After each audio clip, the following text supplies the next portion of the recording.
alone does not cause transformation. So you can know this information and not do it. The question is, how do we get over that barrier? And that's where I'd like to conclude this program, is to talk about the research I've been doing on how we can actually get you to create these positive habits and help other people to do it as well, so we can ripple the happiness advantage out. Here's what I found. I found that if I got a business card from somebody and had a long email address on it, I was significantly less likely to email that person than with someone with a short email address. Does anyone else do that? If it's a long email address, you're like, I'm sorry. It's probably not going to happen, right? Because my brain looks at it and says, it takes forever to email this person, let's do something else, and I never do it. Similarly, I had a guitar sitting in a case in my closet. My parents had bought me a guitar before going to college, and I was like, yeah, I'm going to play guitar, that'd be so wonderful, and I never played. But then I did all this research, and William James, who was a professor at Harvard, after whom our psychology building's named, he said, you do the same habit for 21 days in a row, you'll create a life habit. So I said, great, 21 days from now, I should be a musician. So I put an Excel spreadsheet on the wall with 21 columns and checked off each day playing 5 minutes guitar a day. Then at the end of the 21 days, I looked back at it and was so depressed. I'd only checked off 3 days on the entire 21, then one big long blank space.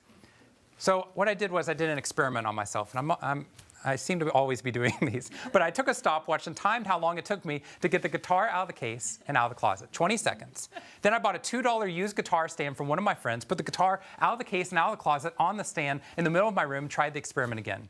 21 days later, William James was right. I created a life habit that I've been doing now for over a decade of playing the guitar. Every day that I'm home, almost every day I play the guitar. And every day that I'm traveling for research, I miss it. But that's not the point of the story. The point of the story for you is I realized I had an illusory $2.20 mental barrier to doing something I really wanted to do. I really wanted to do something in my life, and yet 20 seconds was keeping me from it. What that's called is called activation energy. In order to catalyze a reaction and formula, to create a change in your life, there's an initial investment of energy, which is at the highest point at the beginning of the formula. And once you've inserted that energy, then the rest of the reaction can occur.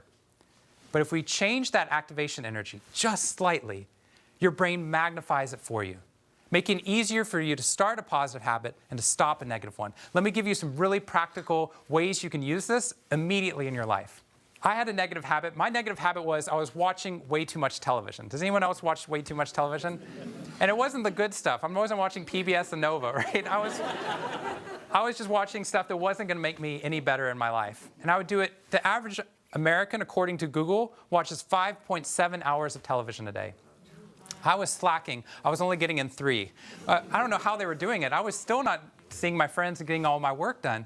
But every day I'd come home from work, and at the end of the day, like many of you, I would just be exhausted. So I'd sit down on the couch and press the on button on the remote control, low activation energy, press the on button, and I'd watch television for hours. So what I decided to do, let's do the same trick my brain had played upon me with the guitar on the TV. I took the stopwatch, took the batteries out of my remote control, and walked them 20 seconds away to my bedroom and left the batteries there. Next couple days, I came home, sat down on the couch, pressed the on button on the remote control, usually repeatedly, and go, oh, I hate that I do these experiments. Where did I put the batteries this time? I just want to watch TV. My brain said, Sean, we timed it. It's 20 seconds away. Let's go get it. And my brain said, no, it takes forever to go get those batteries. Let's do something else. So I'm like, okay. So I purposely put work beside me I needed to do on one side of my couch. The other side of the couch, I had a book open that I've been wanting to read for years. I'd even told people I'd read that book. I had a journal open with a pen on it so I could immediately start writing. I had my guitar out of my case, and I had my phone so I could call my real friends instead of watching my fake friends on TV. And as a result of that, what I did was I changed my activation energy by 20 seconds. I added 20 seconds to my day. But on average, I reap back 2 conscious hours a day. That's amazing. That's 14 conscious hours a week I got back to my life. What would you do with 14 conscious hours? You could learn a language. You could do all of these habits. You could pick up a whole new sport. You could travel somewhere in the world. And I was watching TV. I want all of you to try out just one of these habits. Just one of these 5 habits for 21 days in a row. Don't try and do all 5 all at one time.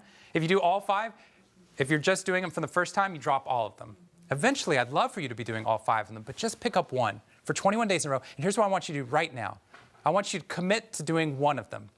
Commit to doing the 3 gratitudes or the doubler, or the Fun 15, or the ripple effect, or the charger battery. Commit to doing one of those, and here's what I want you to do. Think about how to make it 3 to 20 seconds easier to start.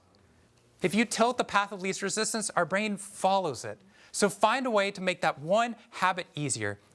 So all of this research comes down to two major conclusions. Scientifically, happiness for you is a choice. It's not just based upon the external world. 90% of your long-term happiness is based upon how you process the world. And if you change your habits, if you pick up just one of the 5 habits that we talked about here today, you can raise your levels of happiness significantly. And not only does that happen, but you start to reap the happiness advantage, which is you start to feel success in every aspect of your life. It's easier to exercise. It's easier to eat healthier. We find we make better financial decisions. Our marriages become stronger. And we can ripple that happiness out to other people as we have 31% higher levels of energy. And our health improves. And we're 40% more likely to live to age 94. Phenomenal. All of this research is amazing, but research is useless unless it's lived and shared. So share this information with people that you care about, because we can tip this world away from negativity, stress, and uncertainty towards a world that's much more positive, happy, and hopeful, and based upon this incredible science of happiness. Let's bring this research to life.